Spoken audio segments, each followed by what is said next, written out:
everybody, welcome back to Ogresspeedshop. It's time. We gotta drive the GMC. So this 1970 GMC that's been off the road since November, well, actually longer than that. It's been off the road for me since November when I bought it. Needs to be driving this week, so that's what we're gonna do. All right, so we have parts. We have brake hoses, we have wheel cylinders, and a temp sensor, and we have suspension or steering parts. We got some Moog parts that we gotta put on. So we have parts, and we got parts coming this week that should be able to make this thing drive again. So, and fenders put on and make it look like a truck again. So first things first, let's get the truck up off the ground again, get the front wheels off of it so we can get the wheel cylinders on and get the steering components back put on.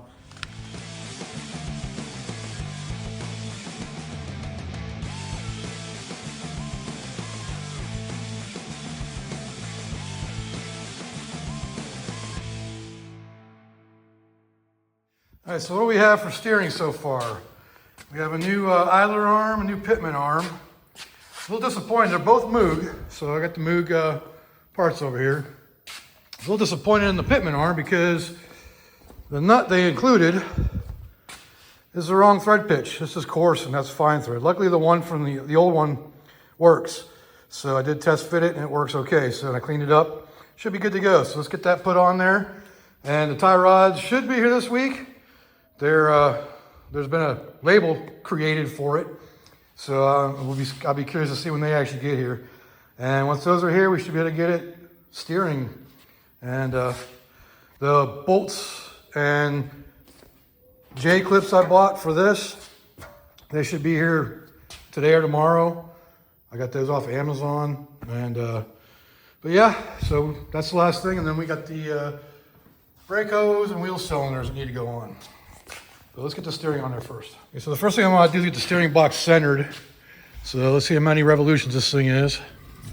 So that's all the way to the right. So go 1, 2, 3, 4 revolutions, and that's about it. So just a little bit over 4, so like 4 1/4. So if we just go back 2, that should be centered for the most part, somewhere in that area. So we're centered on the steering box now, so we can put the pitman arm on and then get everything else on there.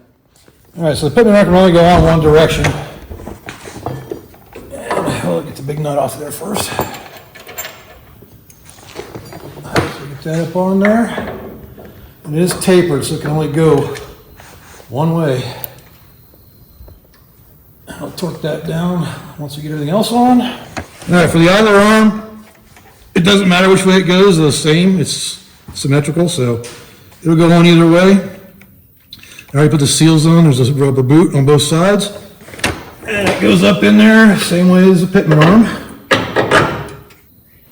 Like I said, I'll torque these all down and put the cotter pin in them later. All right, so now the drag link or center link, whatever you want to call it. And I don't think you can go in on both sides with it. Something crawling on me. No, I can't get it on both sides without turning it a little bit. So I'm going to turn the pitman arm over a little bit. And I should be able to line it up now. So also the pitman arm didn't come with a new seal, so I'm just going to use the old one because it's still in good shape. It goes between it goes on here between the center link and the pitman arm. Helps to get it all the way up in there on both sides first. There we go. I don't know why this is being so difficult. There we go. Get the nut on there.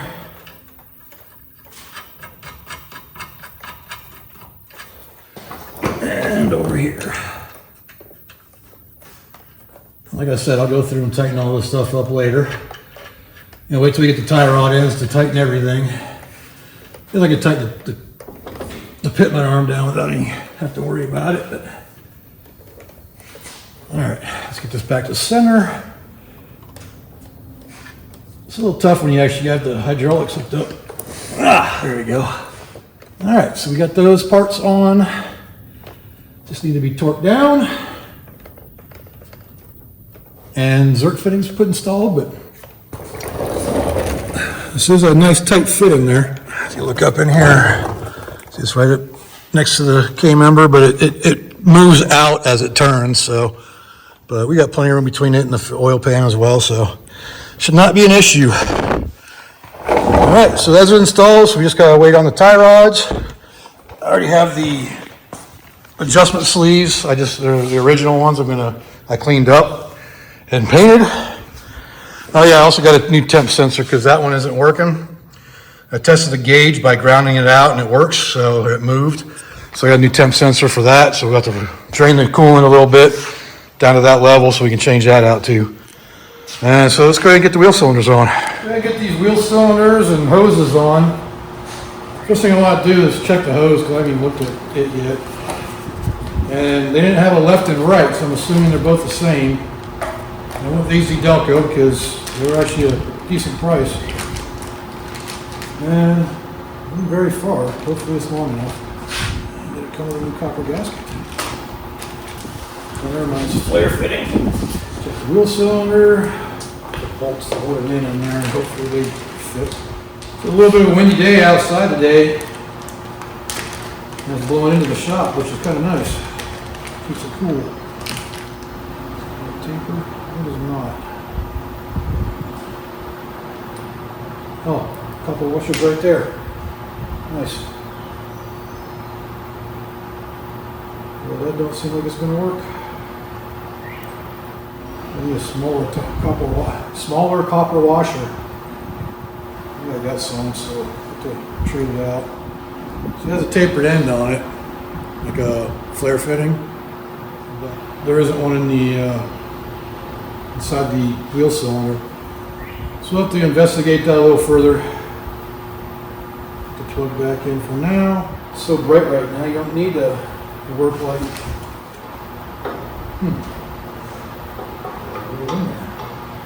Does not appear like I can get that in there. Take the bleeder out, maybe it'll work. I think I should probably check to make sure that these bolts actually screw into it. Cool. Alright, come on, it'll fit with the bleeder out. So, I don't want to take the freaking wheel hub off again. Okay, I got an idea. We'll take that big nut off the top there.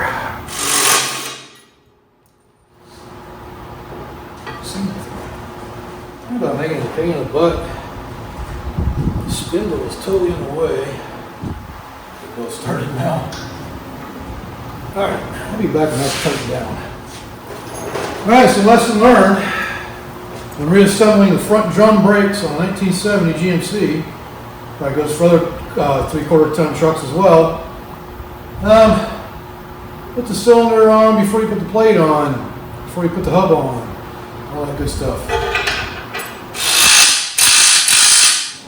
Right, well, the length is definitely good, so we'll be all right on that part. Yeah, let me find a copper washer that fits this. So I found a copper washer, but I had to drill it out to make it fit. And I had to also to find the clip. Luckily I had a couple left over from a Willwood kit that I had a long time ago, probably from one of the jobs at my old shop. So this side is done. And let me get the other side done. All right, you got both sides on now. All the lines are tightened down. The only one that's not connected is the one going in the proportioning valve up here, because I don't have shoes or drums yet.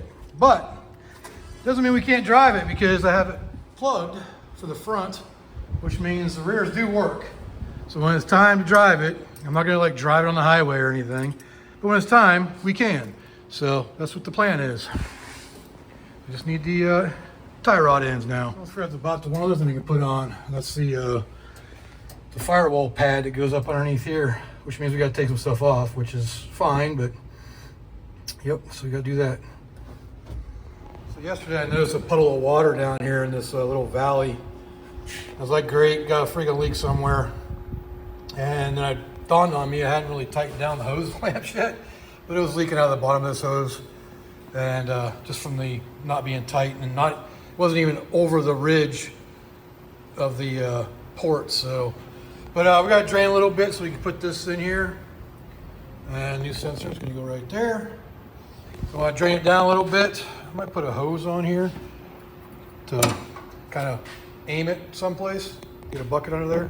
But yeah, we're gonna do that real quick. The good thing is, as of right now, I've only got water in this. I put some distilled water in because I didn't know if it was worth putting coolant in it yet, because I didn't know if something was gonna leak.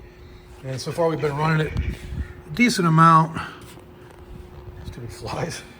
And nothing leaking out of anything that matters. So, you know, other than a loose footing.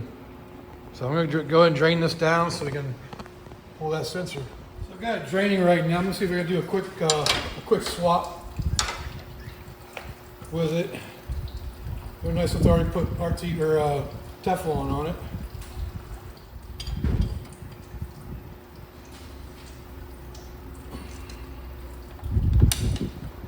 I'll use a UPS guy. All right, that's the P-clamps or P-clips and bolts for the fenders. That's just drained enough for this thing to spill out of here.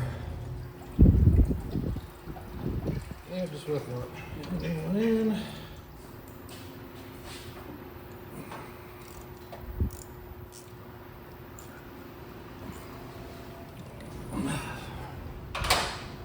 Plug her back in.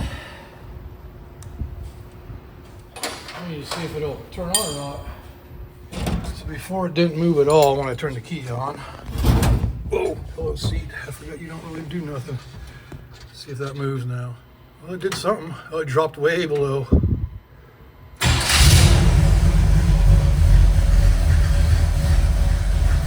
Well, I guess we'll get up the temperature to find out for sure, but something just fell. My sleeve. All right, well, I'm gonna put the water back in it and we'll have to run it longer to see if it actually works or not. Hopefully it does. Well, our temp gauge doesn't seem to be working, so I don't know. Can't get it to light up either, so. Oh, there we go. You see the needle, but it ain't moving anywhere. I don't know. This carburetor is way too big for this thing. It just keeps, it's so rich. Plus I can't figure out the oil or the fuel pressure. It won't go down. It's sitting at like 7 or 8 up here. So, I don't know. Still got some tuning to do. But she runs pretty good. I just put a timing light on her and she's about 12 degrees initial and 33 total, which is pretty good. So, yeah, we just gotta get some. We got the Amazon delivery, so we got the P clips, J clips, whatever you want to call them, to put the fenders on. So we're gonna do that next. I got one of the clips in there. They have to be modified a little bit, just squeezed basically. Let's see if I can show you what I'm talking about here. So basically, see the gap there. You gotta squeeze that in using a pair of needle nose. So just grab a pair of needle nose and then just give it a squeeze. Closes that gap up. And you come over here and you put her in. Just like that. So I just gotta do that to both fenders, just around the edge. I think that's all I need. The rest of them already are threaded, so should be pretty easy. So it looks like to put the pad in, I just gotta pull the parking brake assembly off and the fuse panel out. The pedal's got a split, so, or not the pedal, but the steering column. It's got a split, so I can go around that. So we're good on that. And I think that's it. The other thing I got to relocate is the relay for the fuel pump, because I had covered the speedometer cable hole with it. So yeah, that needs to be done too. I'll figure that out. All right, so I got the fuse panel all bolted back in. Speedo cable's all hooked up. And the pad is installed. Tell you what, those Christmas tree things, I had to grind them down a little bit to make them fit. They did not want to fit. And I had to come up with some other form over here to hold this part in. But it's in now. And it's about as good as it's going to get.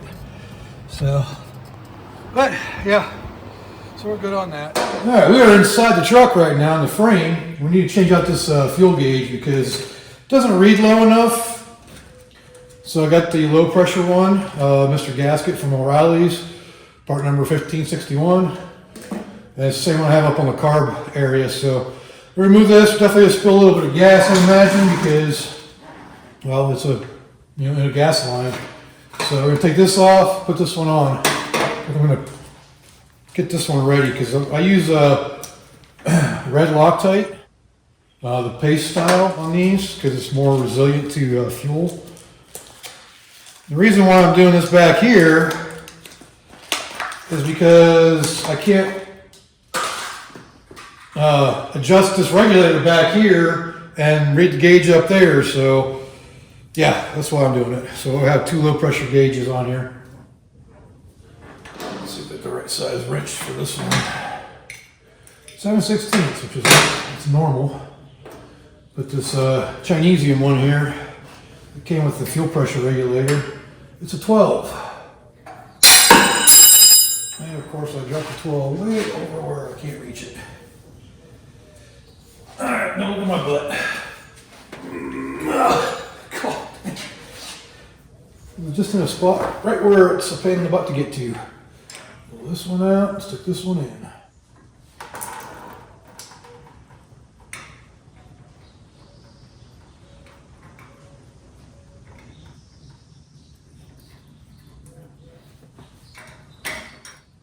That should do.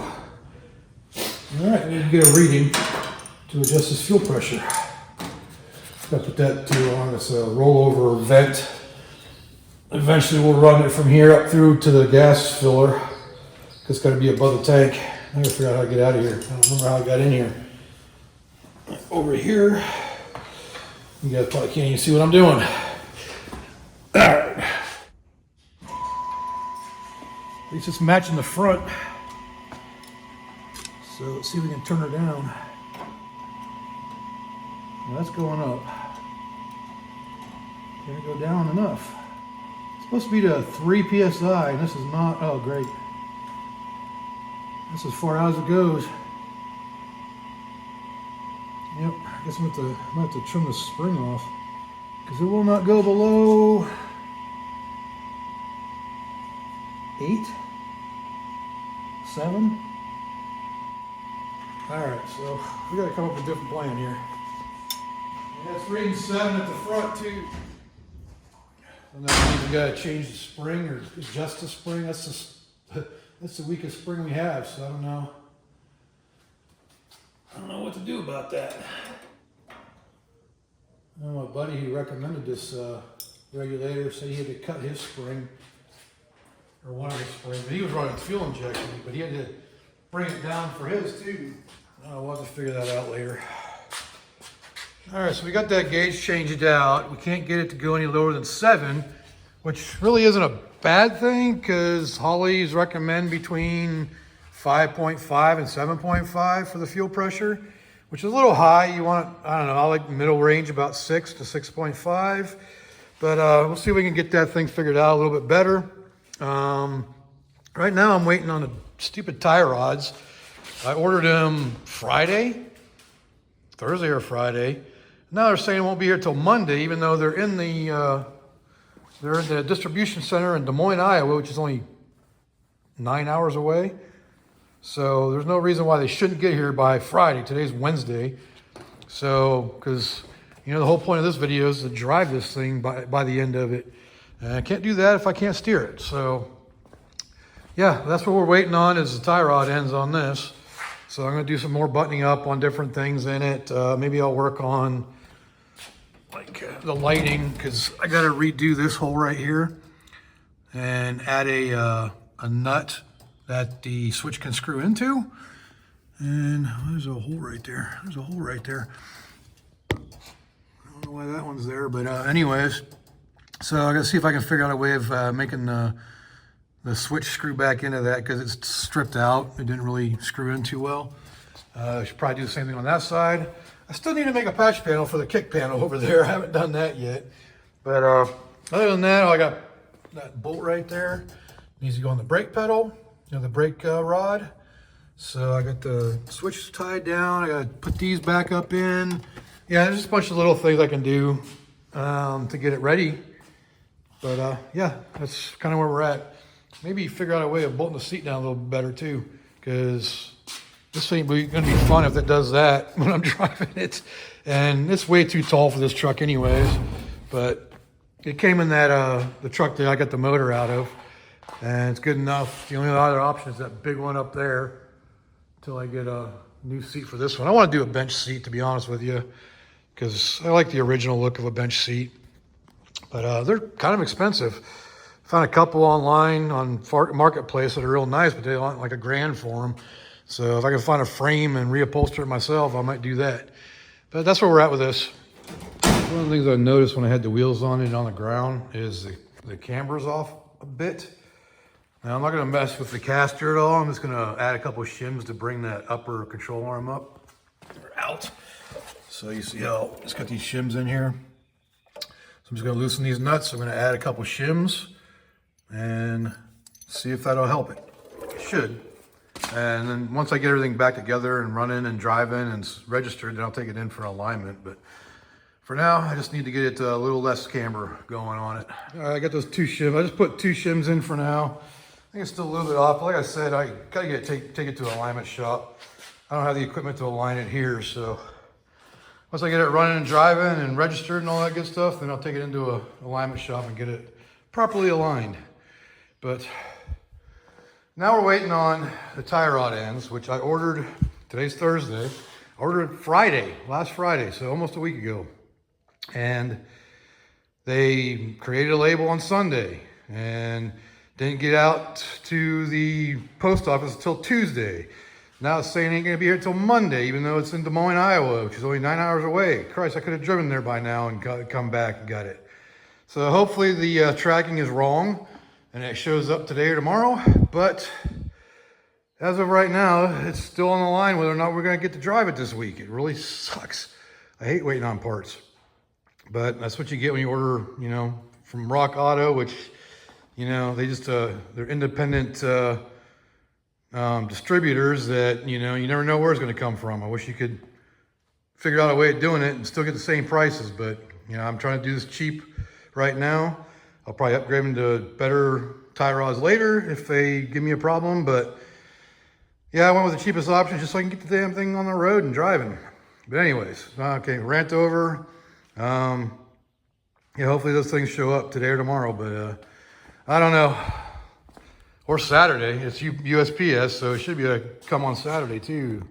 So let's get the fenders on at least. So we got that far, with that much done. So definitely one of the cool things about having a truck, you know, 2500 like this is you don't have to have it jacked up to work on it. You got plenty of room to play. Careful not to pinch my wires. That's gonna be the fun part, is finding all the bolts. I had these bolts out. I don't know what the heck I did with them though. All right, well that took a lot longer and it was a little bit more of a pain in the butt than I was hoping for. Still a lot easier than assembling the front end of one of those, but it's all together, all the bolts are in. The only thing I'm not so sure about is the way the quarter panel dips down, or the fender dips down below the rocker. Now, these rockers have been replaced, so they're aftermarket, so I don't know if that's normal. We'll do some research. I'll probably try to bring that in a little bit. Let's see how it kind of sticks out a little bit. You know, maybe it's for aerodynamics, you know, on this big brick of a truck. But anyways, that one's on. Gotta do the other one. And like I said, hopefully we get some parts in soon, and this upper piece of trim needs to be replaced. Oh, missed a bolt up here. So another bolt I gotta put in up here, maybe 2. There's 1, there's 2 on there. So that needs to be installed, but then I'll bring that up in. But even so, this is broken. This is where it was hit. So if you remember, or if you're new here, go check out the playlist on this. But if you remember, this fender was smashed in really bad. I had to repair it. So this whole area was kind of bashed in. That's why we don't have a trim piece around here, because it was trash. But this side's pretty good. We'll get this fender on now, and then yeah, we'll have a truck again. Yeah, we can put the hood on too. I still need to repair it though. Let me show you what I mean. But this can be done on the truck, so I'm not too worried about it. That corner right there, which is, I'm assuming, is probably part of that original damage as well.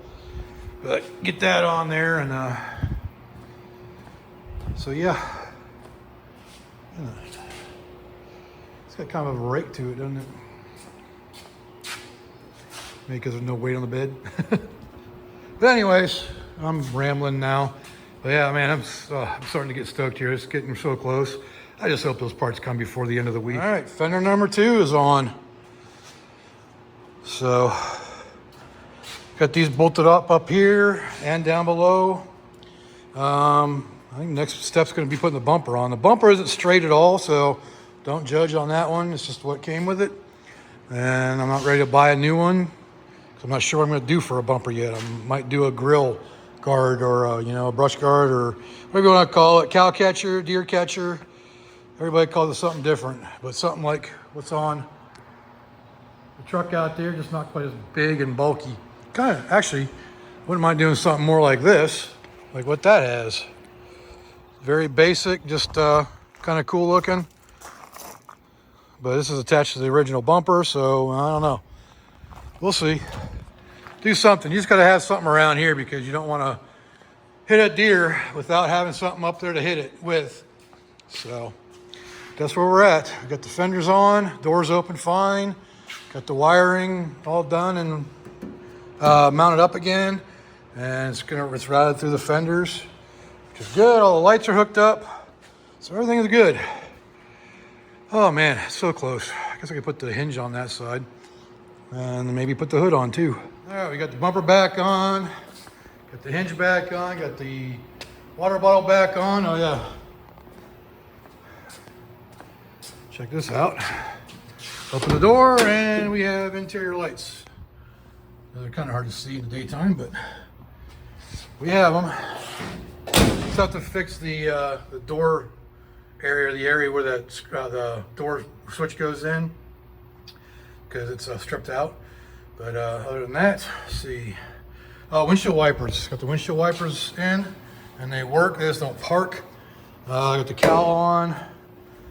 Bumpers on. So this is what I was talking about. The bumper's pretty dinged up, but it's a lot better than it was. I actually straightened it out somewhat. You can see this side here can go in a little bit more, but other than that, we're getting really close. I'm not sure I want to put the hood on quite yet, because if I do the heater box, I want access over there. So again, still hoping and praying that those parts come in before Saturday or Sunday. But yeah, we're getting pretty close. Good news, the tie rod ends are on their way. They're out for delivery right now, being Saturday. I'm happy about that. But I gotta be out here because I've caught my mailman, my Saturday mailman. There's 2 different mailmen. I caught one of them. Like he'll drive by if it won't fit in the mailbox, instead of driving in the driveway and dropping stuff off. So I gotta watch for him.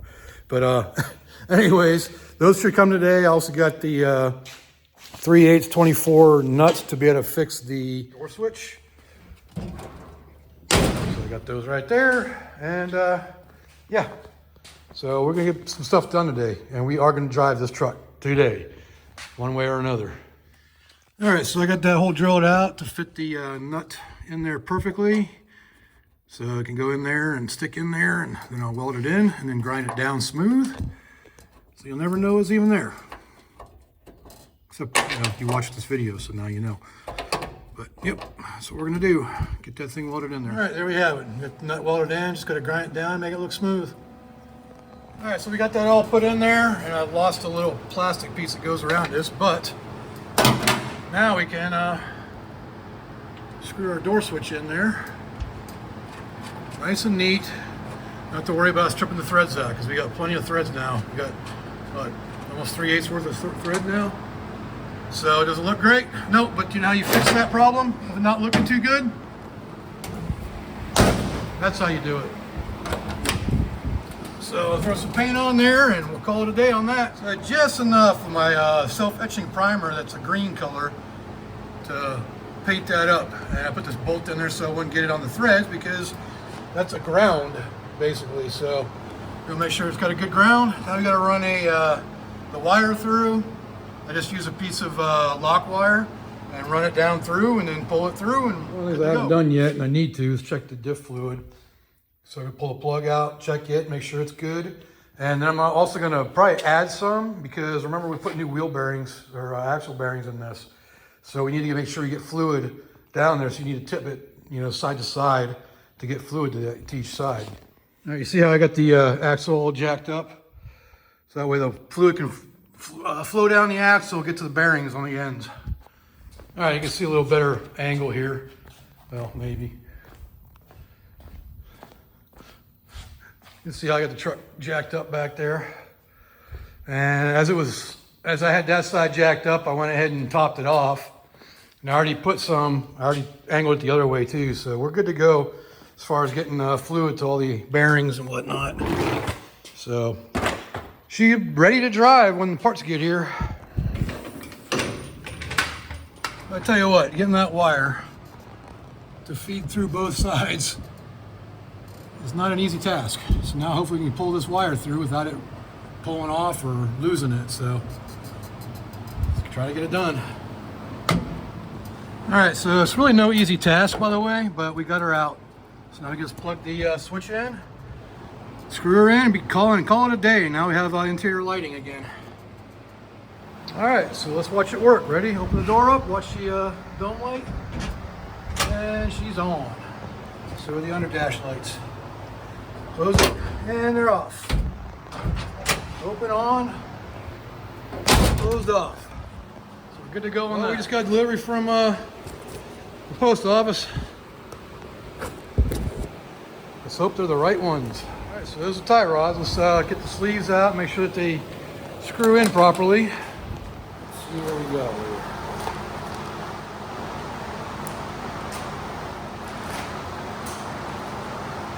This is hook fitting in the cotter pin. Let's see, this is reverse thread. Yeah, maybe. We'll clean up some threads.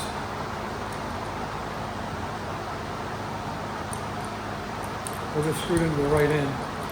Okay, so we're good on that. So we should screw in normal. All right, we got two right. Now let me go down below and make sure that they go into the center link and the end link for the steering arm. We're matched. We're good. All right, so we got the right ones. We gotta get them installed now so we can steer this thing and drive it. All right, so let's check her out. Got the tie rod ends on. Fire her up, see if she steers. Oh, would you look at that?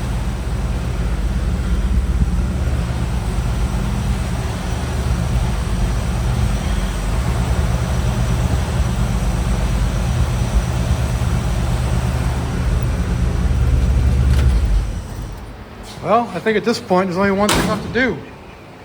I think we need to drive her somewhere. All right, let's take her for her maiden voyage here.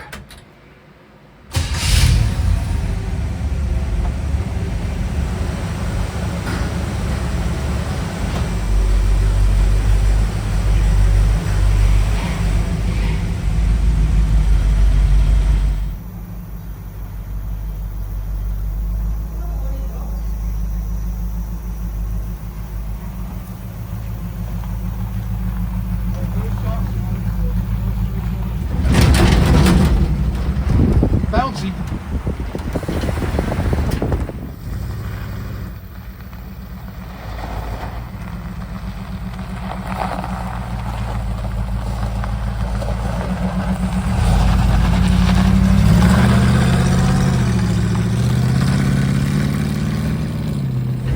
One, two, and three. So she shifted. Oh, that's bouncy. We're gonna go too far because it's not exactly safe, but we have driven it. Not ready to try to burn out yet either.